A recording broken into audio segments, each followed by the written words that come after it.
Hello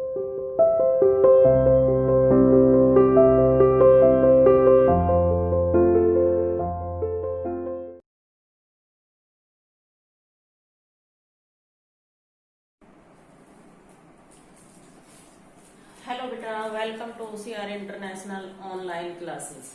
बेटा, आज हम अपना जो लेसन चल रहा है हमारा माता का अंचल, उसी को आगे बढ़ाते हैं, उसी को कंटिन्यू करते हैं।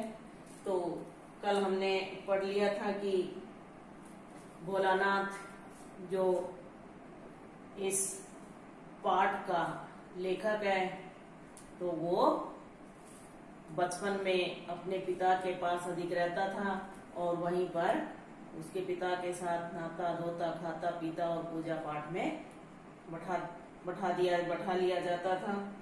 तो उससे आगे अब वो खेलता भी अपने पिता के साथ ही था। तो देखिए, रोते सिसकते हुए भी जब उसे अपने साथियों का झुंड खड़ा मिल जाता तो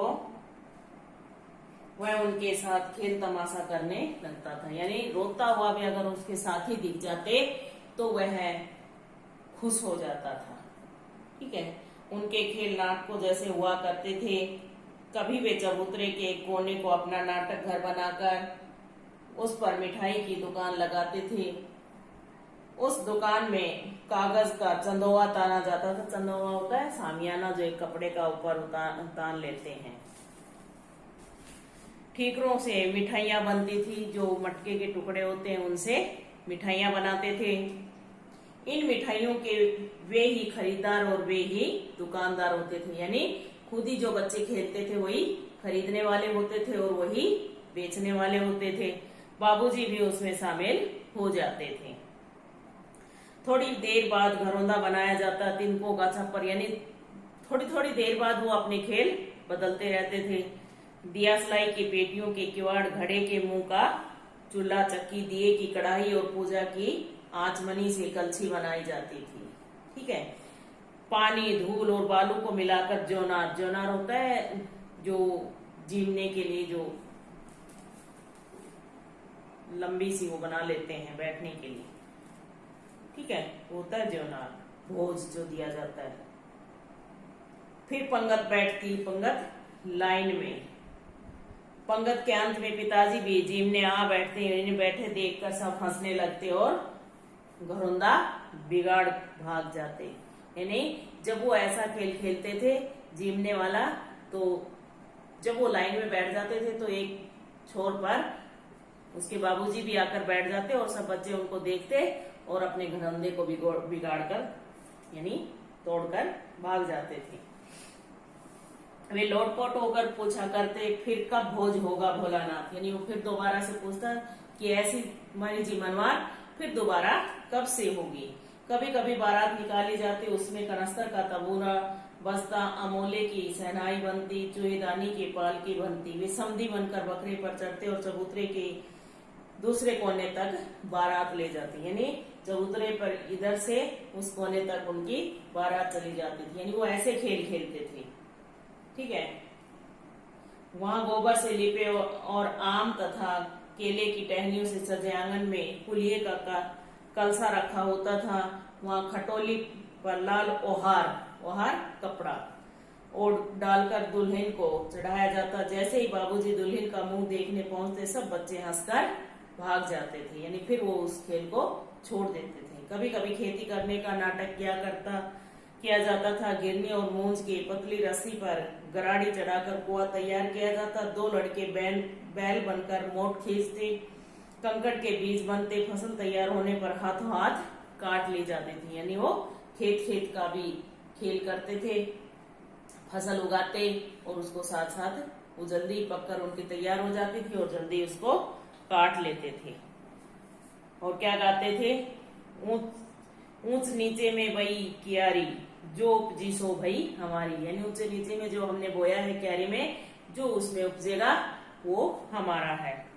फिर फसल को एक जगह रखकर रौंदा जाता, उसे असोया जाता, यानी उसको निकाल लेते थे वो। मिट्टी के दिए को तराजू बनाकर फसल तोली जाती। इसी बीच बाबूजी आकर पूछते, इस साल की खेती कैसी रही भोलानाथ। यानी जैसे जब फसल निकालते हैं तो लोग पूछते हैं ना कि भी कैसी फसल हुई, कितनी उपज हुई। तो वो भोलानाथ से आकर पूछते थे। यह सुनकर बच्चे हंसने लगते थे। कभी कभी बटोई भी इन खेलों को देखने के लिए खड़े हो जाते थे। बटोई राहगीर यानी जो आते जाते लोग थे वो उनको रुककर देख लेते थे जब वो खेलते थे। हुल्लड़बाजी और मस्ती, इसमें क्या करते थे वो, कभी कभी वे ददरी के मेले में जाने वालों को देखकर गाने लगते, चलो भैयो ददरी सातों पिसान की मोटरी।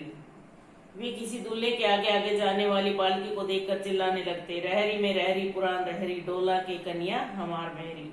एक बार एक घोड़े के मुंह जैसे बूढ़े वर ने उन्हें दूर तक खदेड़ कर ढेलों से मारा।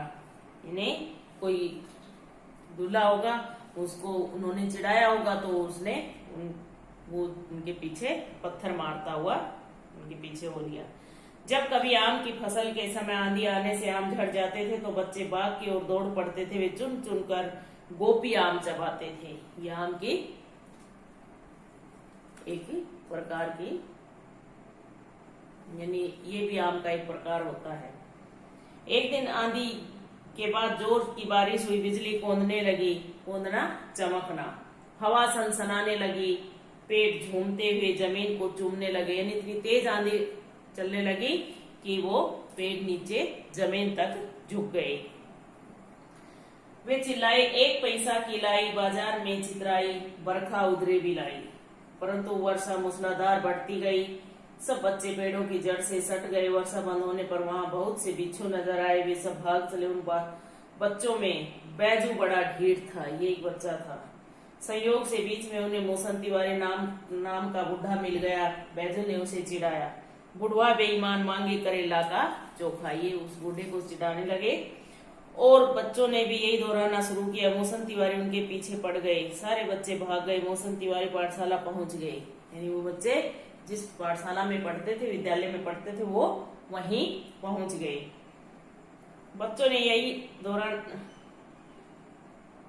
उन्होंने लेखक तथा बैजू को पकड़ मंगाया। बैजू तो भाग गया, लेखक पकड़ा गया। यानी बाकी सब तो भाग गए, दो को पकड़ा, उनमें से भी एक भाग गया और लेखक पकड़ा गया। गुरुजी ने उसकी खूब खबर ली। लेखक के बाबूजी को पता चला तो वे विद्यालय पहुंचे। उसे गोद में उठाकर पुचकारने और फुसलाने लगे, पर लेखक ने रोते रोते उनका कंधा आंसू से तर कर दिया। यानी वो इतने रोए बहुत ज्यादा।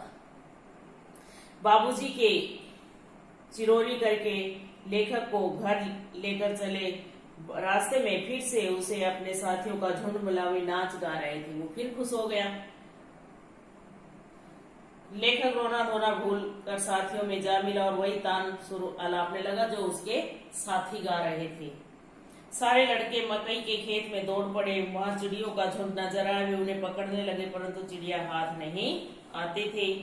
अचानक उन्होंने एक टीले पर जाकर चूहों के बिल में पानी उलीचना शुरू कर दिया। उलीचना मतलब चूहे के बिल में पानी डालना शुरू कर दिया। तभी वहां एक सांप निकल आया। सब बच्चे रोते चिल्लाते बेहताशा भागे। यानी बहुत तेज से बिना कुछ इधर उधर देखे सोचे समझे सांप को देखते ही दौड़ने लगे। कोई औंधा गिरा, कोई चित, यानी कोई उल्टा गिरा, कोई सीधा गिरा। किसी का सिर फूटा, किसी के दांत टूटे। यानी किसी का गिरने से सिर फूट गया, किसी के दांत टूट गए। सारी देह लहूलुहान हो गई। पैरों के तलवे कांटों से छलनी हो गए। उस समय क्या हुआ कि लेखक बदहवास सा होकर दौड़ा हुआ आया और घर में घुस गया। वो भी अपने घर में उसी तरह से घुस गया। बाबूजी बरामदे में हुक्का गुड़गुड़ा रहे थे। उन्होंने पुकारा, किंतु लेखक सीधे मैया की गोद में जा छिपा। बच्चे को कांपता देखकर मां रोने लगी और उसके अंग दबाने और चूमने लगी। वह उससे डरने का कारण पूछने लगी। उन्होंने झटपट हल्दी पीसकर घावों पर पोंछी। यानी हल्दी एंटीबायोटिक होती है, इसलिए उसकी माँ ने उसके घावों पर हल्दी लगा दी। घर में कुराम मच गया। लेखक स्वर धीमे स्वर में सा यानी सांप नहीं कह पा रहा था, वो डरा हुआ था। ये कह पाता था। सारा शरीर थर थर कांप रहा था। आंखें चाहकर भी नहीं खुलती थी। मैया उसे बड़े लाड से गले लगाए थी। बाबूजी ने दौड़कर उसे अपनी गोद में लेना चाहा, किंतु लेखक ने माँ का अंचल नहीं छोड़ा। इससे क्या होता है कि बच्चा चाहे पिताजी के पास कितना ही रहे, पिताजी से कितना ही लगा हो, लेकिन मुसीबत के समय वो हमेशा अपनी माँ के पास जाता है। जिस प्रकार से इस पाठ में लेखक अपने पिता के पास न जाकर सीधा अपनी माँ की गोद में गया। ऐसा क्यों? क्योंकि उसे लगता है कि माँ की गोद सबसे सुरक्षित जगह है, इससे सुरक्षित और कोई जगह नहीं है। इसलिए बच्चा अपने पिता के पास, चाहे पिता से कितना ही लगाव हो, फिर भी वो पिता के समय मुसीबत में पिता के समय पिता के पास न जाकर अपनी माँ के पास जाता है, क्योंकि वो वहां अपने आप को अधिक सुरक्षित महसूस करता है। यही इस पाठ में बताया गया है। इस पाठ में बताया गया है ग्रामीण संस्कृति के बारे में कि पहले कैसे खेल होते थे और आज कैसे होते हैं। ये सब अंतर आपको आज के खेलों के बारे में तो आपको पता ही है, और पहले के खेलों का इस पाठ में वर्णन किया गया है।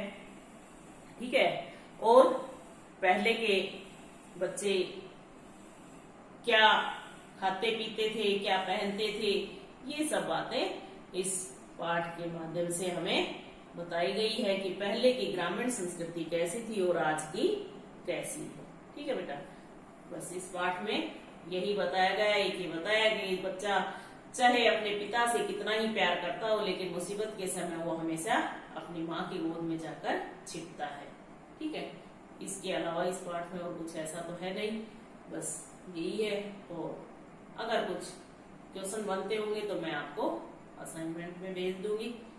आप इस पाठ को ध्यान से पढ़िएगा और क्वेश्चन आपने फाइंड आउट कीजिएगा, उनके आंसर बनाने का प्रयास कीजिएगा।